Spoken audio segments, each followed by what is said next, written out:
Friends வணக்கம். வயிற்றுல குட்டி வச்சு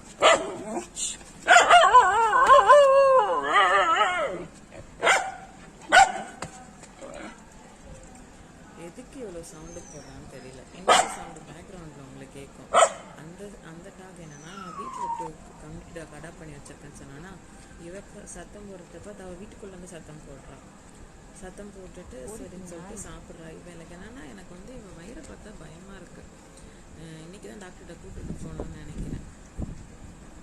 ஏன்னா டெலிவரி ஆகிருக்கணும் என் நேரத்துக்கு. வயிறு பெருசாகிட்டே போகுது. யாருன்னா எதனா அடிச்சு என்ன ப்ராப்ளம் ஆகிடுச்சா அப்படின்னு சொல்லிட்டு லைட்டாக ஒரு டவுட்டு. டாக்டர் அங்கிளுக்கு ஃபோன் பண்ணேன். அவங்க சொன்னாங்க நான் ஈவினிங்காக வந்து பார்க்குறேம்மா, ஃப்ரைடே ஈவினிங் வந்து பார்க்குறேம்மா அப்படின்ற மாதிரி சொல்லியிருக்காங்க. ஈவினிங் செக் பண்ணணும் அவளை. ஏன்னா குட்டி ஓகே, பட்டு சைடில் மட்டும் வயிறு வீங்கிட்டு போகிற மாதிரி ஒரு டவுட்டு. இன்றைக்கி செக் பண்ணிவிட்டு நாளைக்கு அவளுடைய அப்டேட் நான் உங்களுக்கு சொல்கிறேன். பாய், டேக் கேர்.